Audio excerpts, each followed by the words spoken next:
make, or? Which connection? No, I'm done. I just wanted to say that luckily I'm done. The recording is good. I just made a 2 or 3 second test with you talking and it's flawless. You appeared on the screen. And now I actually have 5 of your faces all over my screen, so you're very present in the room right now. Alright. So yes, I'll put the one that's actually moving and has you live on the biggest, so we can in no way mistake which one of you is you. Okay, so it was actually Julie's idea, so she should present, but I'm the presenter. So I will do the presenting, although it is her idea, that we thought that it would be very good, I'll come here so you see me, that it would be very great and personal to, if you could say a few words about the law, modularly, by I mean that we would take 5 or 10 minutes out of it, and many times of this 5-minute blocks, and we would publish them. Say if you talk for 50 minutes, then in 10 5-minute blocks, and publish one each week, so they get to know a little bit more of all of this, of why is it important, why is it that brings them to something more than they have already read. If I read all of your books, why should I read this, etc., etc. Right. Do you want to do it under a question and answer format, or do you want me to talk non-stop? Well, if possible, I would start with you talking, and then if any of us feel that there is something critical that we missed, then we would just ask that. But if you could really get in the flow, I want them to see that energy of all this coming out. Okay, fine, all right. Are you ready? Are you ready? I am, Julie. Julie is ready. We are all ready. The computer is ready, so we are up and running. All right. I will start with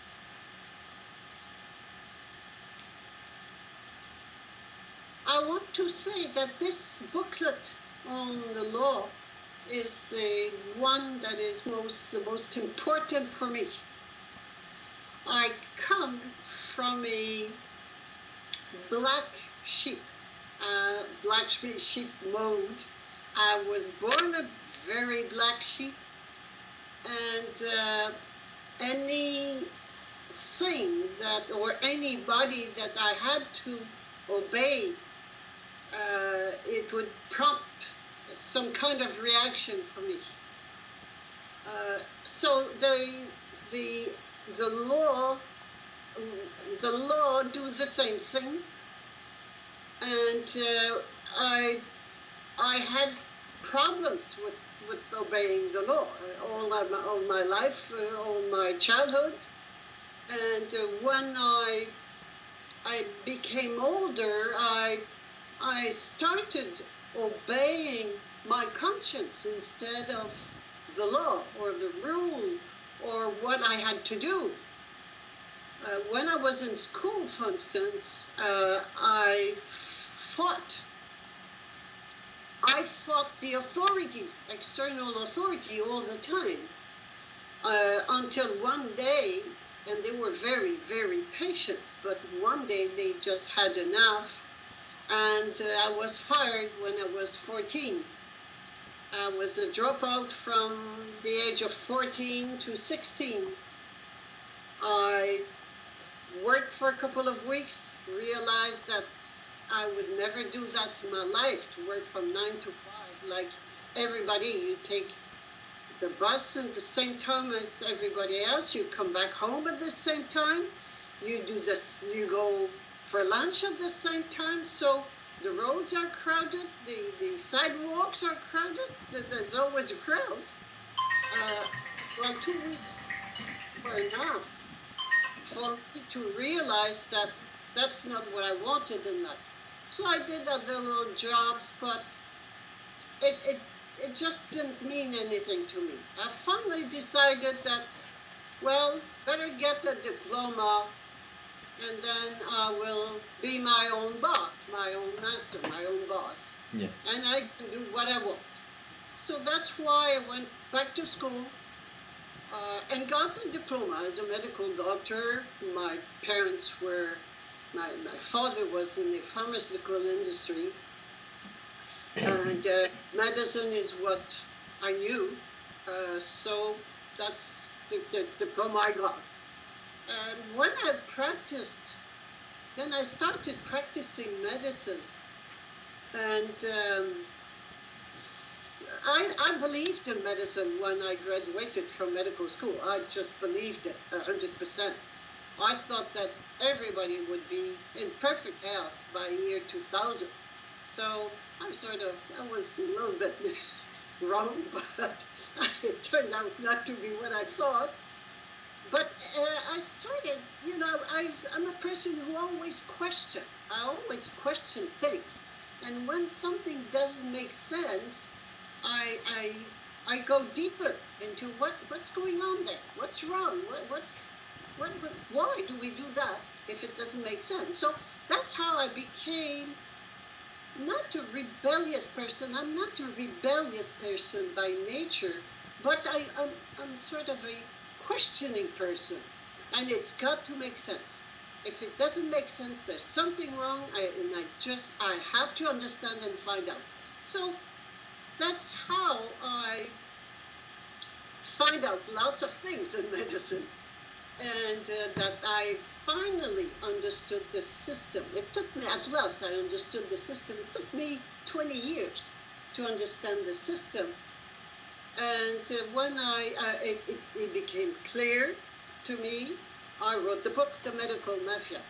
So that was, again, it was not a book to criticize, or to demolish or to fight. It was not I was not in that mood.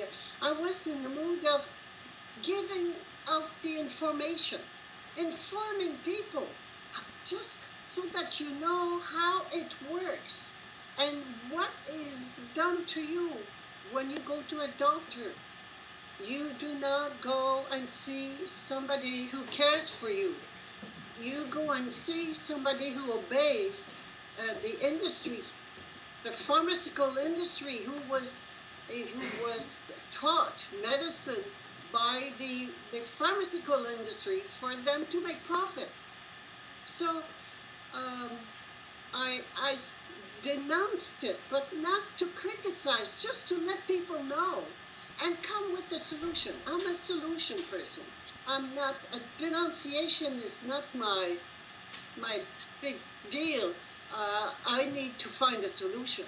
So the solution was to become our own masters, because I realized, and that's the key of my whole process, of my whole evolution. I asked myself, this system, medical system, is sick. This medical system is sick. Doctors are not happy with it. Patients are not happy with it. Government find it too expensive.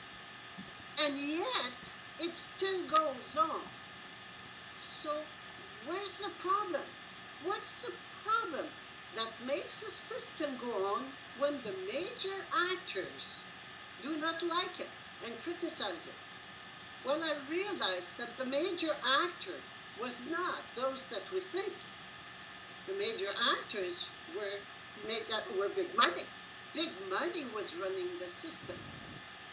All right, so I said the system is sick because big money runs it. Who can change the system? What can we do? That was my question. The question was, what can we do? And I started, well, where's the real power? And I realized that the real power was the patient. It was not big money. Big money was running the show, but the ones with the real power are the patients. If patients stop going to the doctor, there is no medical system at all. Ho, ho, ho. Another question that came to my mind was, during that research, was who is the, we always talk about the medical body. which consists of the doctors, pharmaceutical people, the helpers, everything that has to do with the medical system. We talk about the medical body, but we never talk about the medical soul. Because if there is a body, there has to be a soul, because there can't be a body without a soul. And I said, well, how come that we never hear about the medical soul? Well, because there's no medical soul in that system. And I said, well, who's the medical soul? The soul being the raison d'être, the reason for being of a system. The basis of a system, the being of the system is the soul. And this is how I realized that the soul is the patient. So the patient has the real power. I said, all right, if the patient takes his, okay, what happened that the patient is not in control? Because the patient who has the control gave it away. This is the problem. The patient gave his power to the doctor to make the decision, and to the industries, to the insurance companies, he gave his money to insurance companies to pay for him. Oh, that is the problem. Well, then I said, okay, if this applies to the medical system, then it applies to our health. And this is how I realized that my health, if I'm sick, it's because I give priority to the body over the soul. So this is how I understood that the health is giving the power back to where it belongs, which is the soul. Should it be for a person or a system? Now, when we apply this to the legal system, the legal system is totally unjust. I mean, it's called justice, but it's total injustice. It's not fair. The people who should be in jail are out of jail, and the ones who are in jail should never be there. I mean, it's unbelievable. It's not fair. It's totally unfair, and it goes on and on and on. So what's the problem? It's still the same problem, is that the soul of the system, which is the people, the soul of the system, have given their power away, their power and their money. It's always the same thing. So we give our money away, our power away to government, and our money away to government.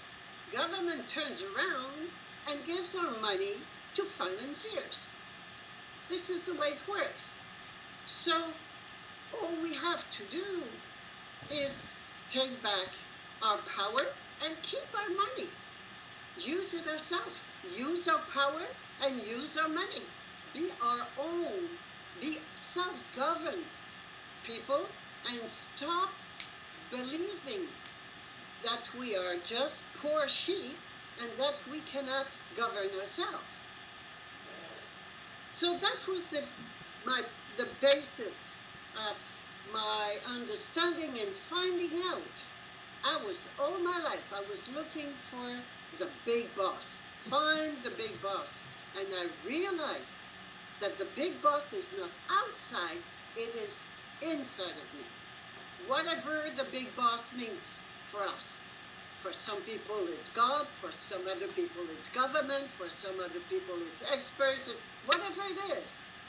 The big boss, we always think that there's someone greater than us outside, instead of realizing that we are the ultimate authority.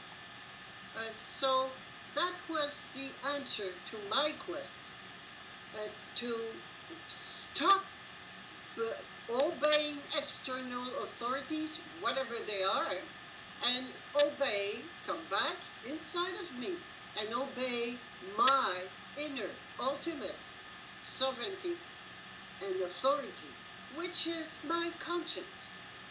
So this was the beginning of the whole change in my life. I changed everything. I stopped behaving as a poor sheep that I thought I was before, a poor creature, powerless creature, and I learned behaving as a full power, all-powerful creatrix that I am, and that changed my life. So this is the state I was when I wrote the book on law.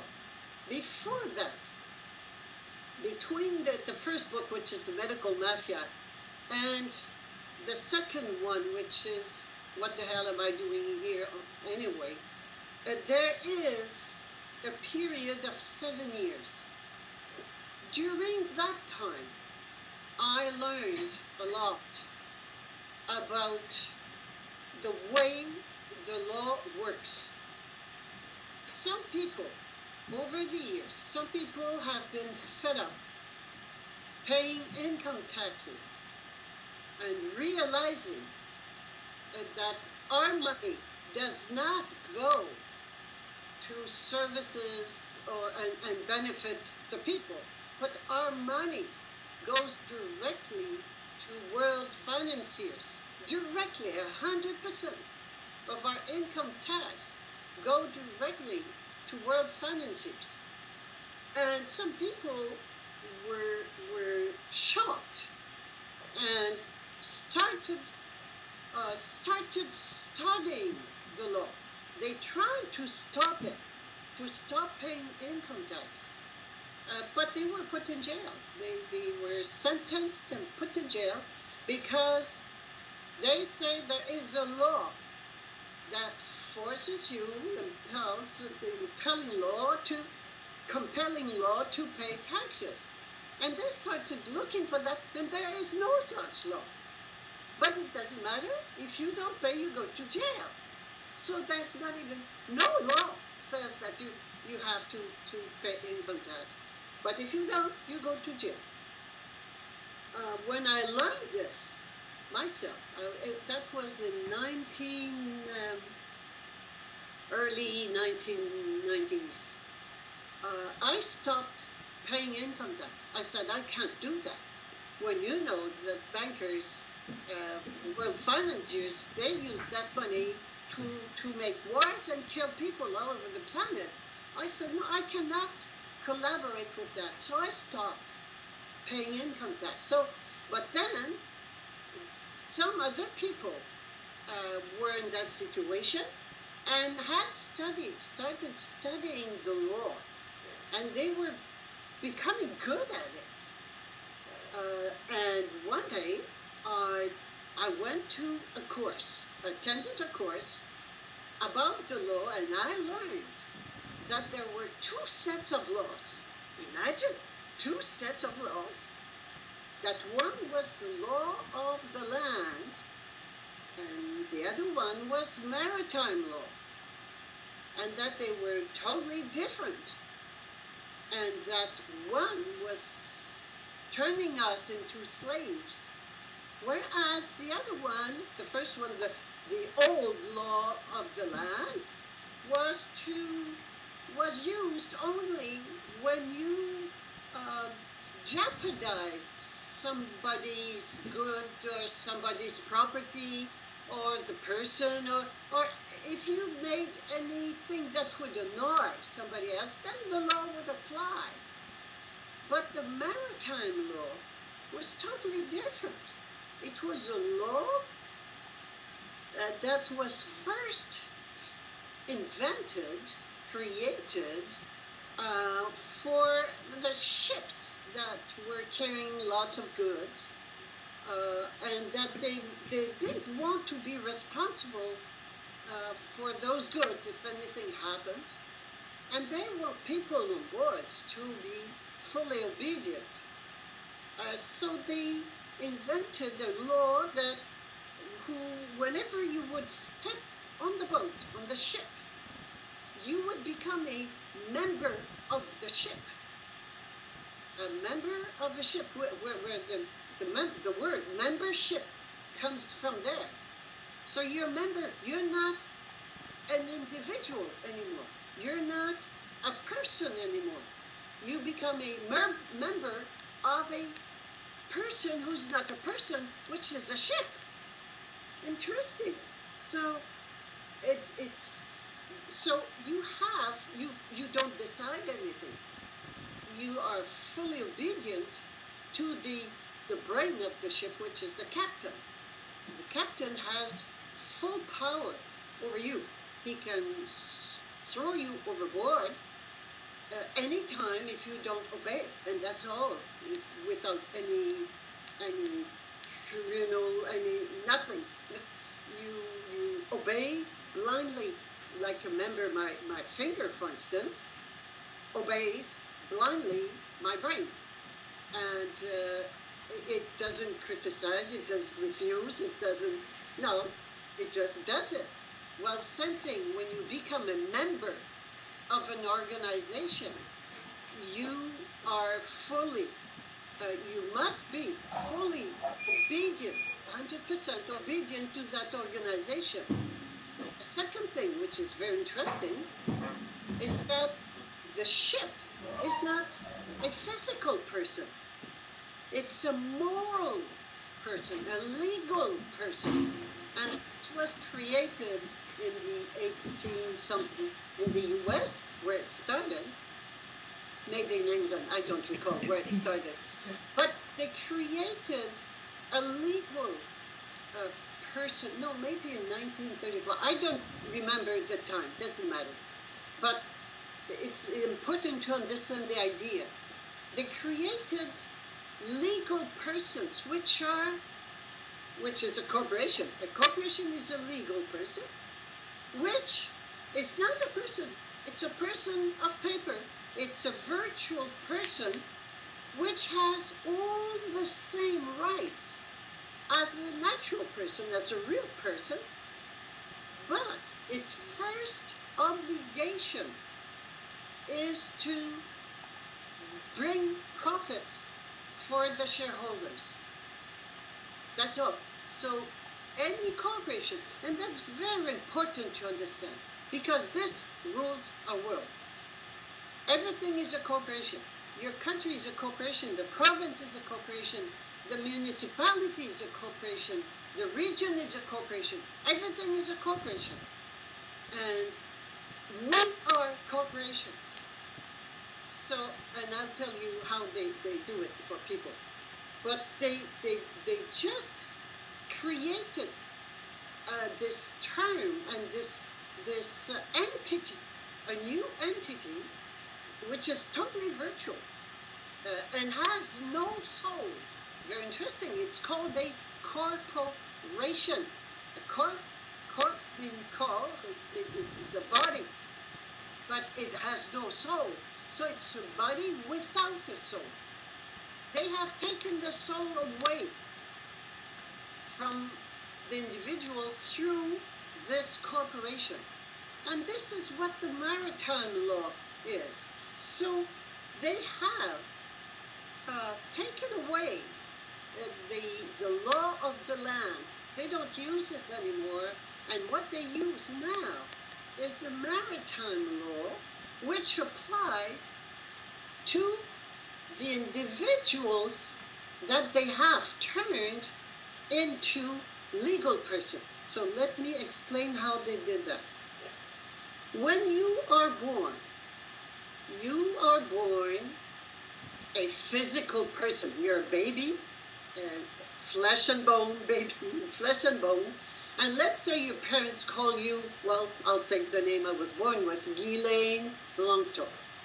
That's what the name my parents gave me when I was born. And I was a real person in flesh and bone with a body and a soul. When you are born, when the baby is born, automatically the state registered a corporation, which is a legal person which bears the same name, but it's a legal person and it belongs to the state. But you are not aware of that. We were not told that. We're not told that we have two. We are two persons. We are the real person, the physical, natural person, with Ghislain Longto, the name of Ghislain Longto, and I have another person, which is a legal person called Longto Ghislain, the same name, but this other person belongs to the government. And you know what? Everything that Ghislain Longto, the real person, does, okay, this one, every time this one works, the money goes into the bank account of the other one. So the bank account, everything I own, everything I have, all I produce as a working individual goes into the bank account and the possession of the state. So this is how the state can take over everything I own whenever they wish. And if I do not pay income tax, if I do not obey the law, if I do not do what they want me to do and obey blindly, like a member on the ship, if I don't obey blindly, then they seize it. They can put me in jail. But this is all the law applies to that other person. But I am the guarantor. I, being the physical person, is the guarantor for the legal entity, the legal person. So, since I cannot put the legal person in jail, well, I put the guarantor in jail for the legal person. Wow, what has come?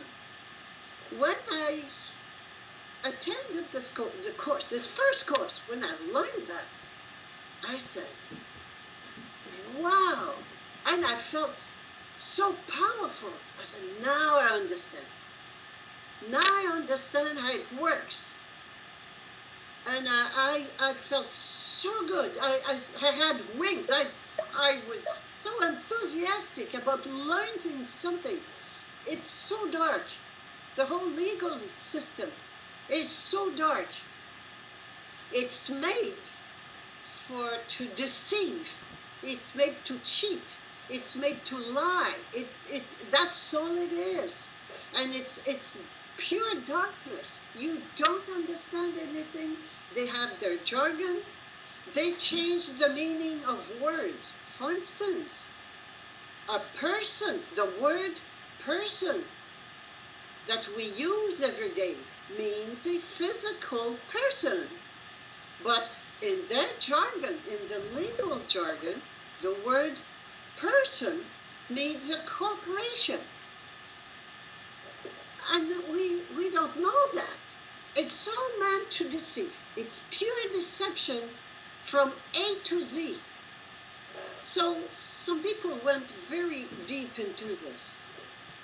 And this is what I share in the book. I share the basis. You have to understand that you have two. You have another person, legal person bearing the same name as the one your parents gave you when you were born. And that everything that you own, you own, yes, everything that you possess, all your possessions, property, your children belong to the state and don't belong to you. Well, there has to be a solution. It's always the same thing. There has to be a solution.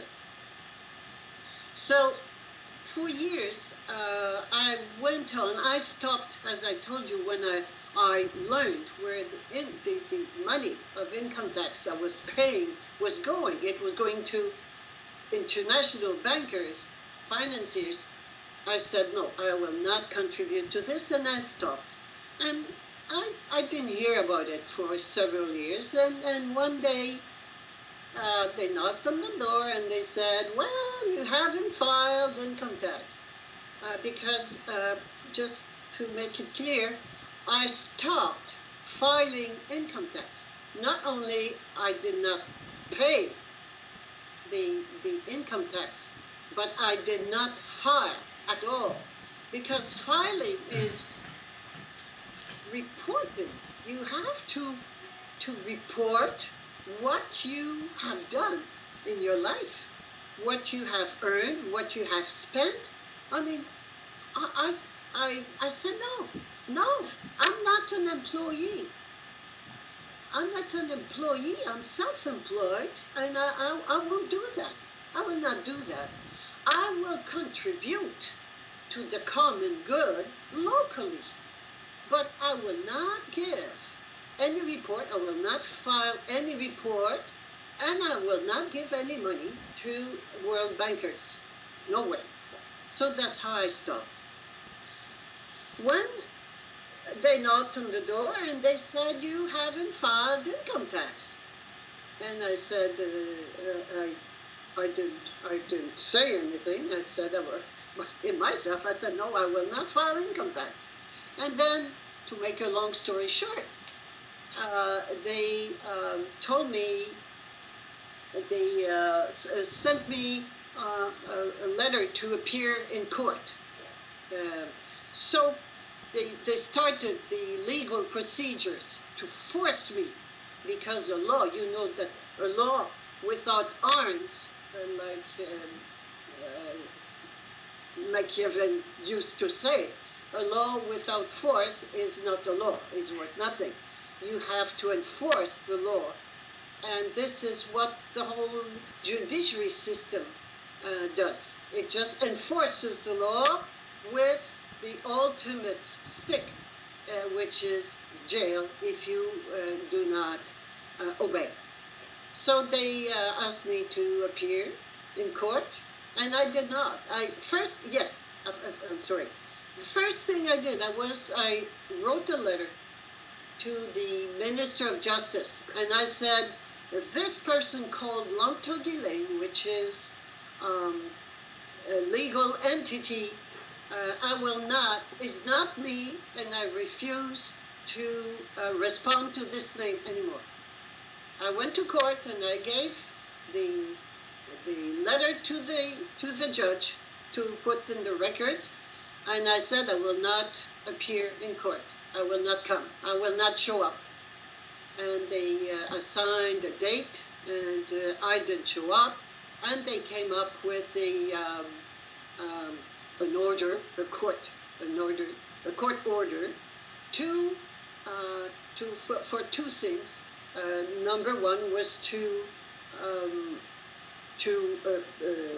produce the documents, and the second to file, and the second one was to the penalty for not having filed for 7 years. But I wasn't there, I was away, and I didn't do it. And when there's a court order, if you disobey, then they send you another assessment to appear in court to punish you. So that was the second step. I did not show up in court, and then they decided to, they sent a warrant of arrest.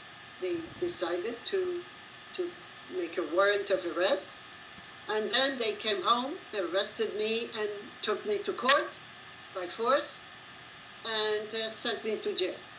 But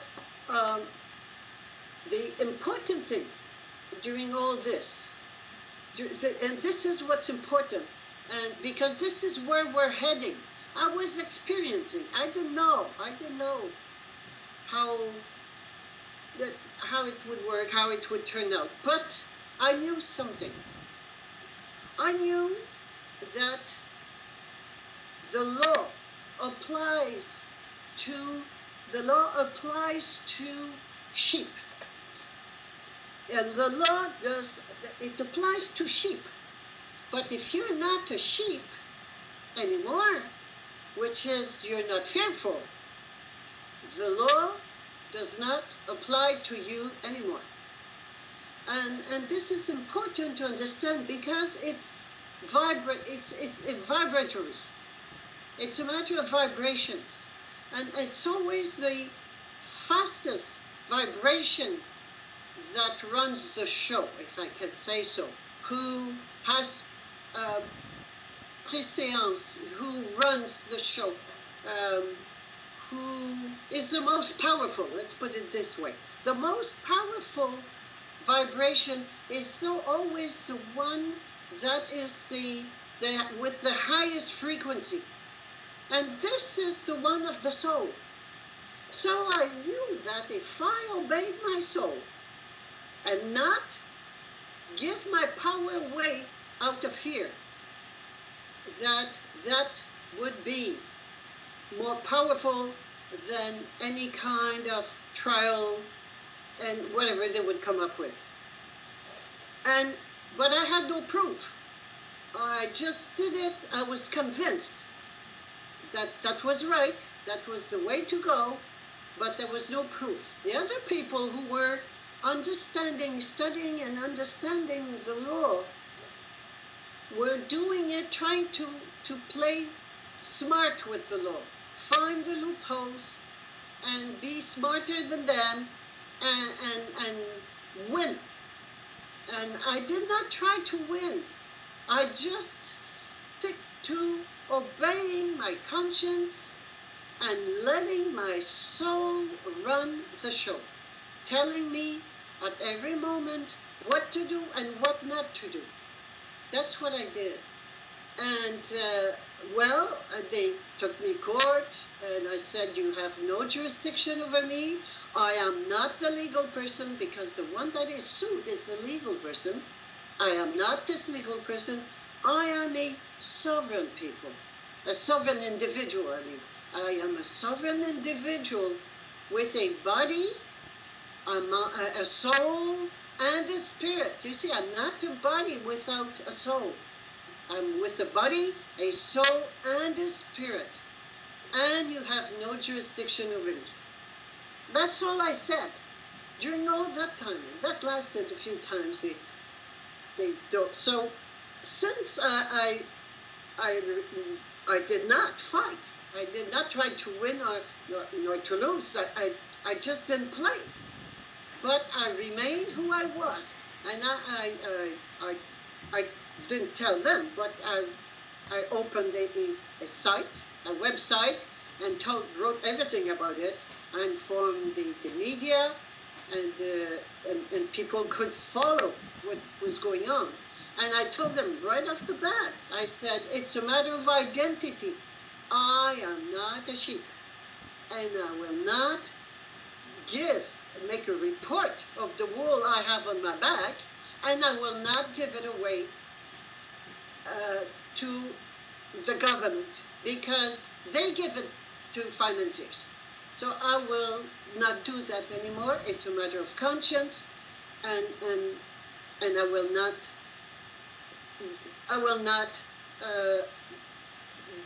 go with the way they want me to go. So that was the whole thing. So they took me to court by force.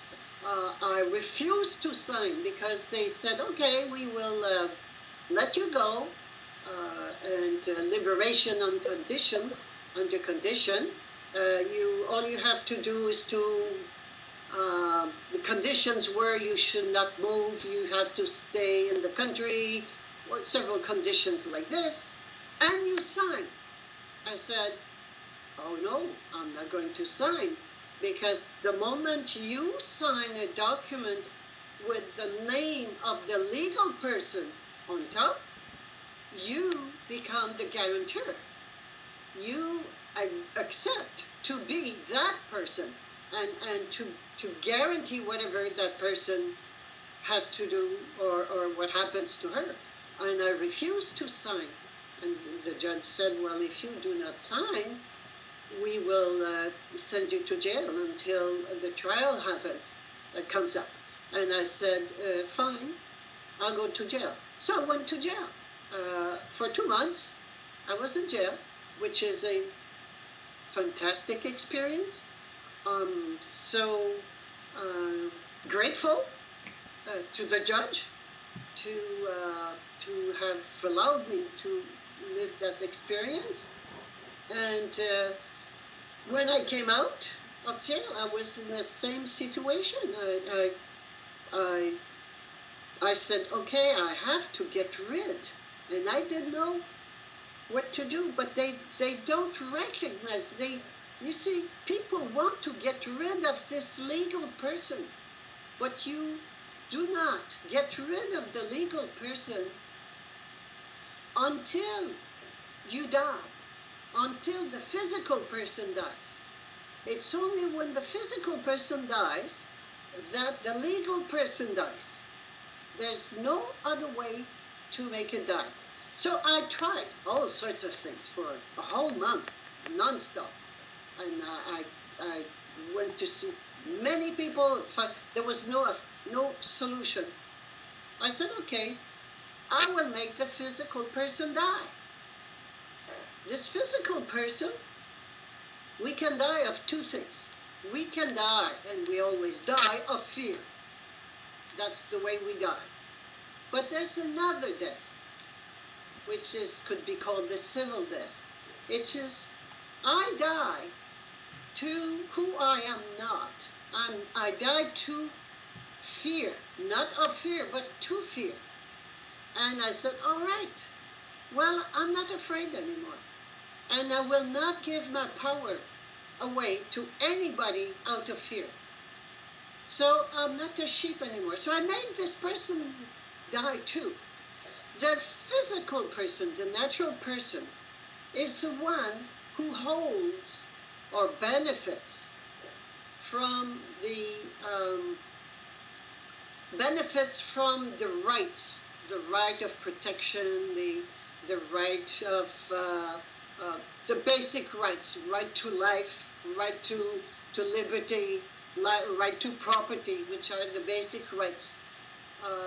Well, I'll let those go too. I just let go everything. I don't want to be a citizen anymore. And that's the key. The law applies to citizens. And what is a citizen? A citizen is a subject of a master, of a sovereign master. So here we are. We're always in this situation, duality of a subject being a subject of a master, of an external sovereign. And I said, no, I'm not the subject of a sovereign master. I am both. I am both. I'm the creatrix and the creature. I am the sovereign and the obedient, the subject, and both. And who's the sovereign? My soul is the sovereign. You see, we come back to the same solution that I had found with the legal system, or with the medical system, that the solution is giving priority to the soul over the body. And so I applied it to the legal system the same way. And I said, I obey my soul. I do not obey any external master. There is no external master. My master is inside of me, and I obey my inside master, my sovereign master. So that's what I did. I made the person, the physical person, die to die to fear, because I was not afraid anymore. You can put me in jail, you can kill me, you can torture me, you can take everything away. I will not, under any circumstance, give my power away. Anymore, no more. So that's what I did when I came out. I was liberated under no condition, and until the trial would come up. So during that time, I made the physical person die, And then I went to, and I told him, you don't need to, I give you my word that I will show up at the trial.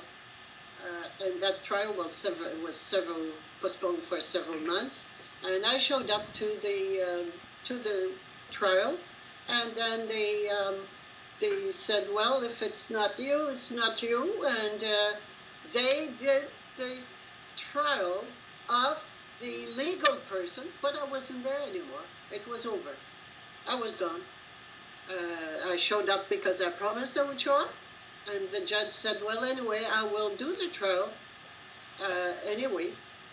So I left, and that was it.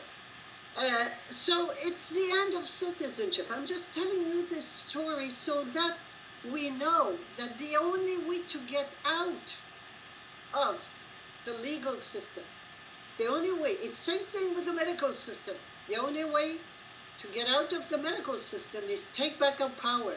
And same thing with the legal system. Be the sovereigns that we are. The ultimate authority is not outside, it is inside of us.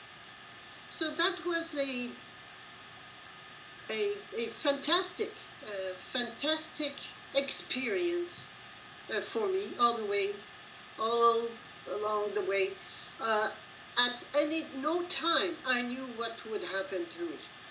But one thing I did, and that is the key. Should it be for my health or should it be for any experience? The key is give free rein to the soul. That's it. And just obey the soul without any expectation. If I want something or I don't want something, I have an expectation. But giving free rein to the soul means without any expectation. And then it's surrender. I totally surrender my will to my soul's will. My soul runs my life. And this is what is the ultimate authority. This is what it is. So this is what I applied to the law. Coming back, and we're heading, I want to share this with you because there is no solution within the actual system. All the systems are based on external power. External power is false. The moment you stop voting and giving your money away to government, there is no government. The moment you stop going to the doctor, there is no medical system. The moment you stop going to buying from multinational companies, they go bankrupt. The moment you stop going to McDonald's, I think you have some in Hungary, yes.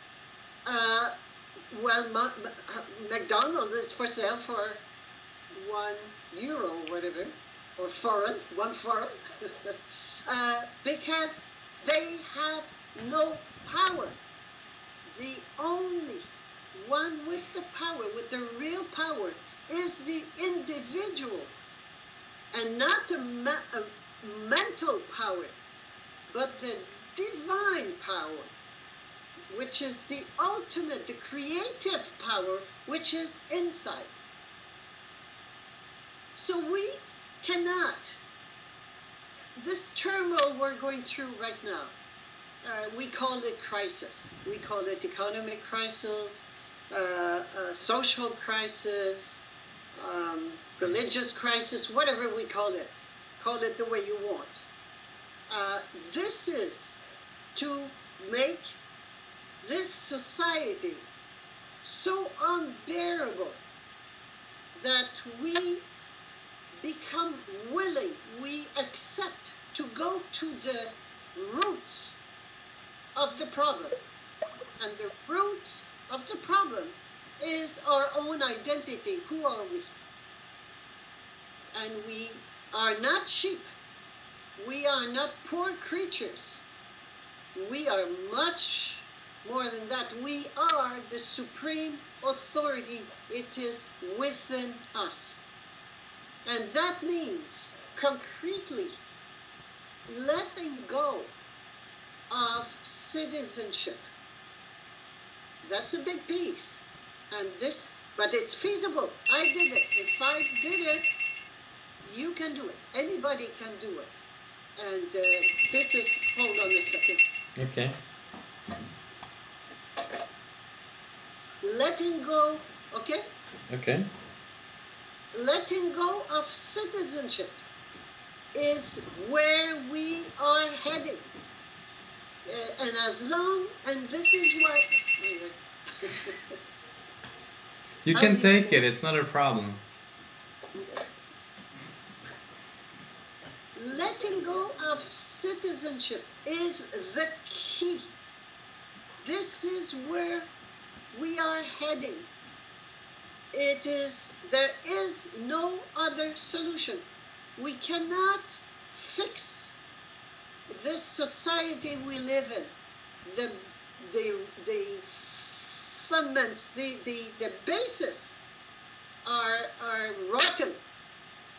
They rest on a false basis. It cannot be fixed.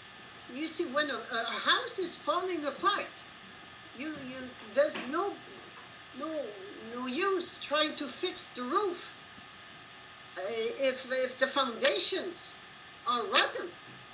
And the foundations of our society and all the systems, every single system, including the family, all those systems are rotten, are based on rotten foundations, so they cannot resist time.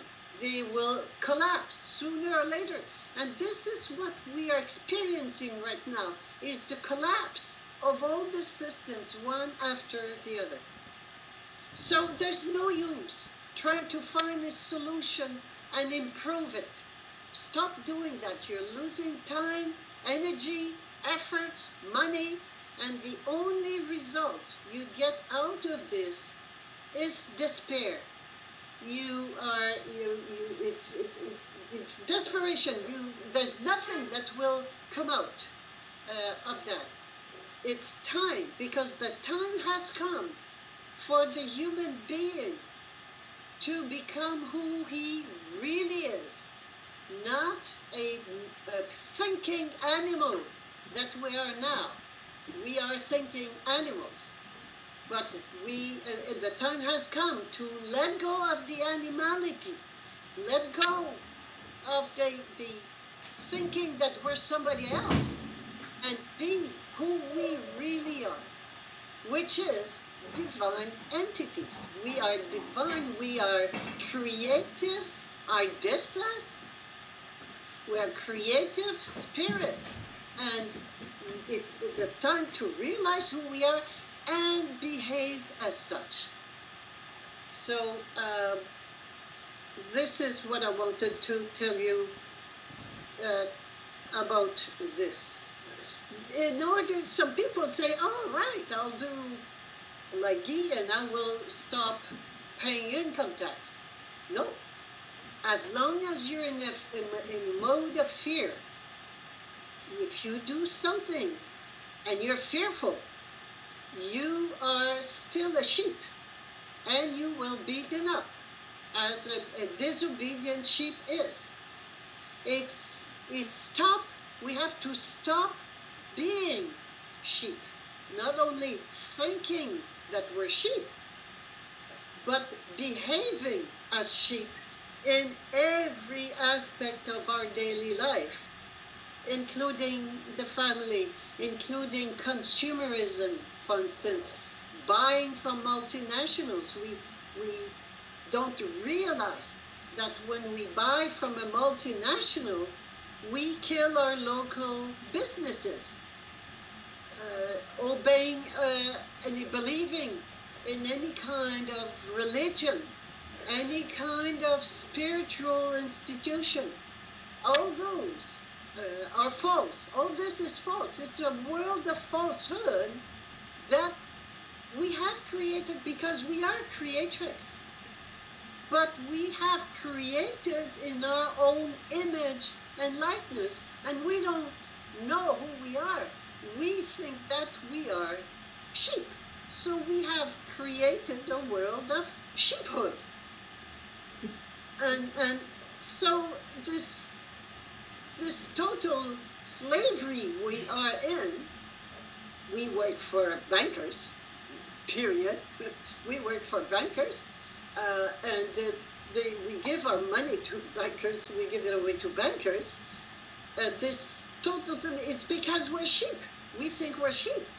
But the moment we realize who we really are, well, and behave as such, stop behaving as sheep, then we become who we are. And then the last step, which is stop filing income tax and paying income tax. This is the very, very last step. So it's a long process, but it will be faster and faster as we evolve. The more people who evolve in this new consciousness, which is beyond, it's a consciousness that's beyond mind. It's beyond mind. It's called supramental consciousness. It's beyond.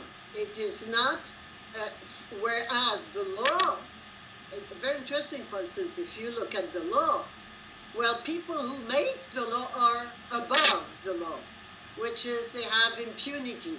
You cannot condemn them. And people under the law, the real people, are under the law. So you're either above or under the law. But what I propose is to be beyond the law, which is I am not in the bowl anymore. It's like a fishbowl. The fishbowl is the world we live in. It's the world of death. It's a fishbowl of death, because we all end up dying when we, as you know, even if we are immortal beings, but we end up dying. What's the problem? Well, because we take ourselves for poor creatures, and like animals, we die. And in the fishbowl, the fishbowl is the bowl we live in, and we think this is reality. It's not true.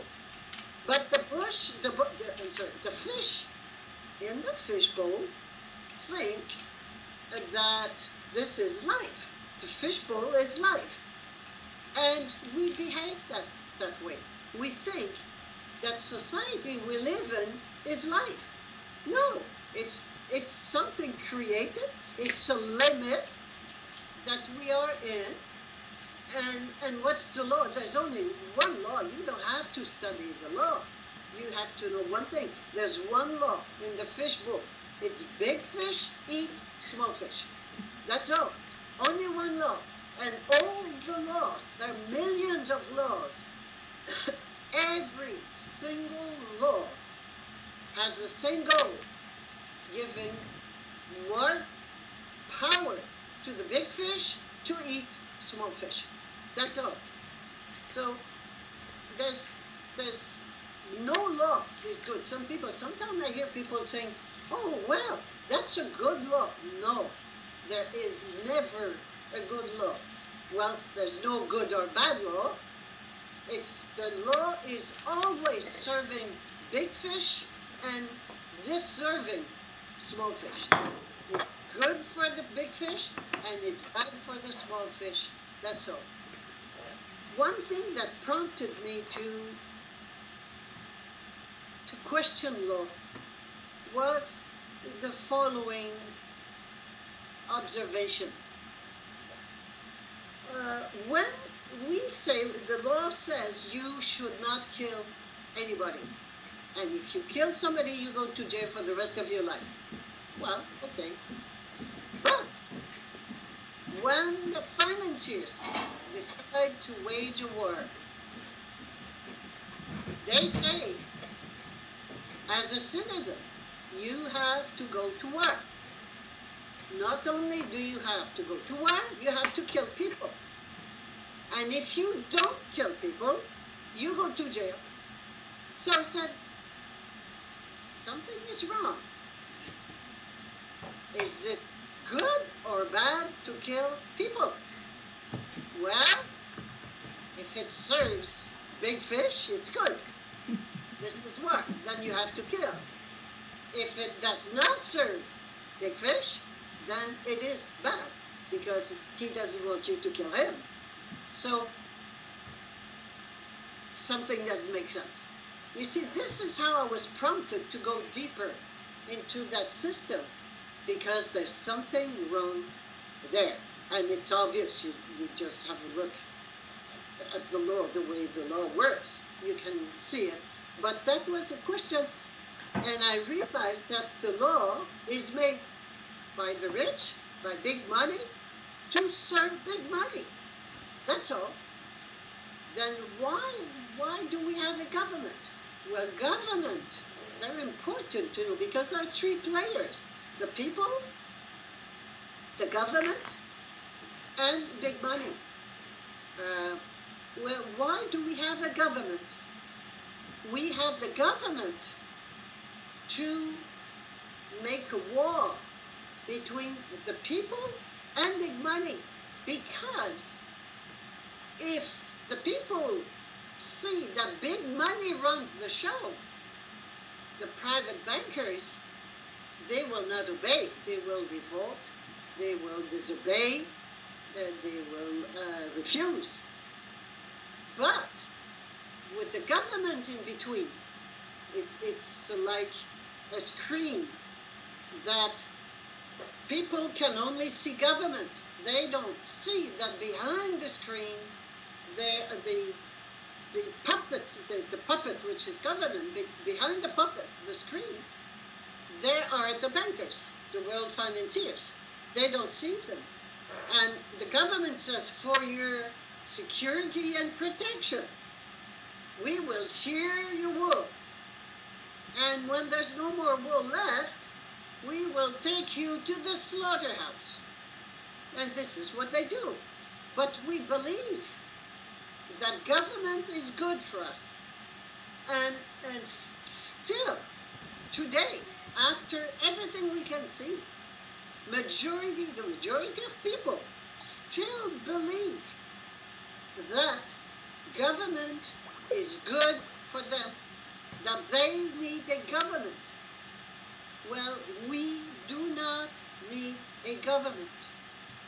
The only purpose of a government is deception, is to make us believe that public means good for people, whereas private means bad for people. But that's not true. It's not true. Government is the puppet of puppeteers called world financiers. So it's a major change in our way. It's a change in consciousness, a transformation of consciousness that we are going through right now. And the faster we do it, the faster we will create something to our image and likeness, which is paradise on earth. But it's not through meditation, prayers, invocations, or whatever. I want peace, meditations for peace, peace groups. No, all this is false. We have to change our identity.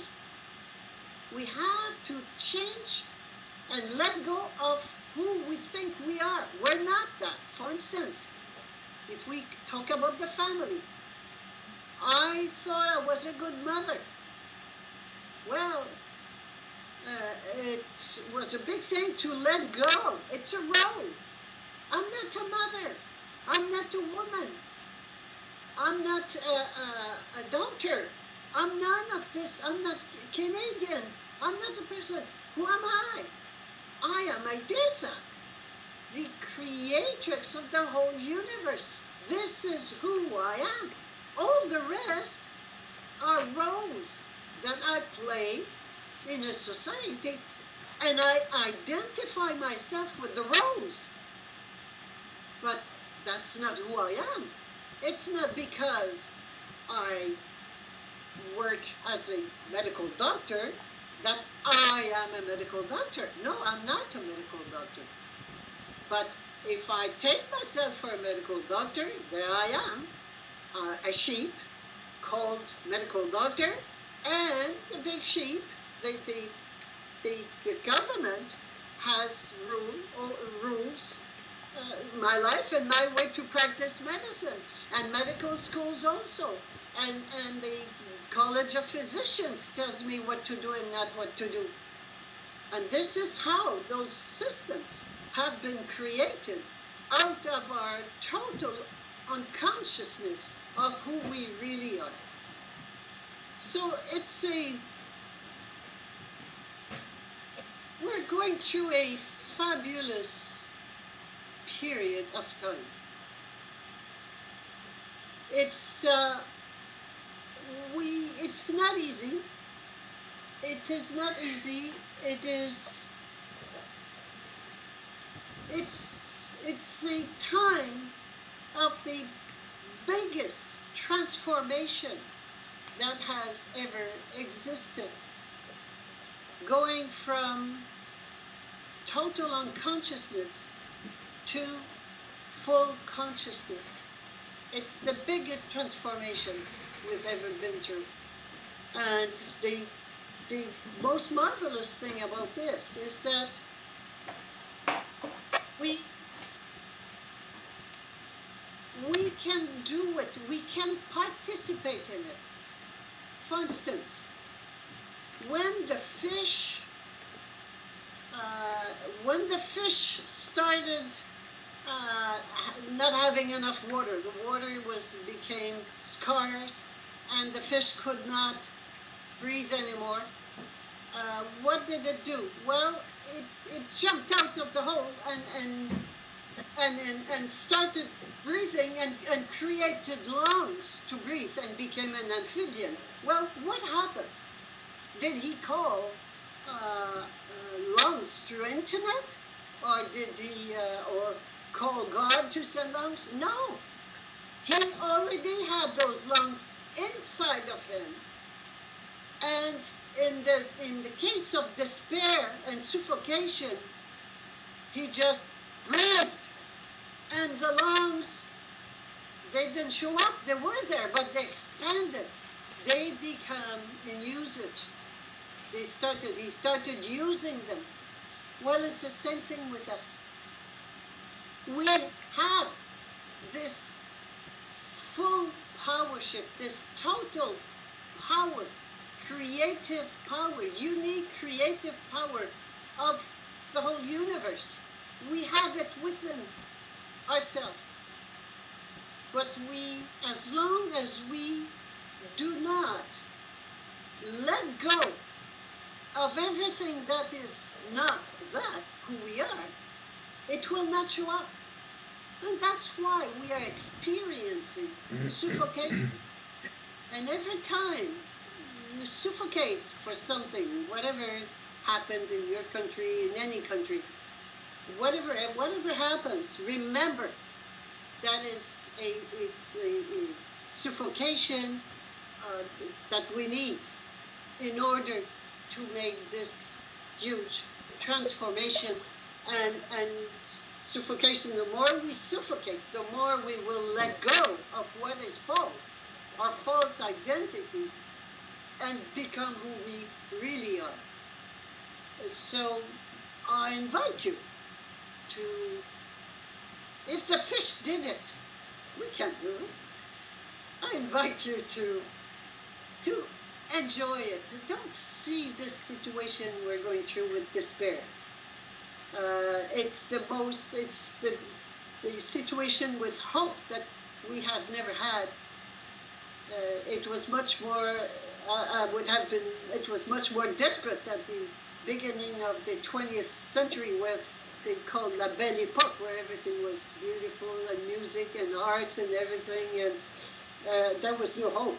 But now that we're suffocating, well, there's hope that we use and surf with the wing and just go for this ultimate transformation and really become who we are, the true human being that we are, and not the old thinking animal that we think that we are. That's it. That was great. Okay, just a moment. I'll hang on to this. Yes, if you want other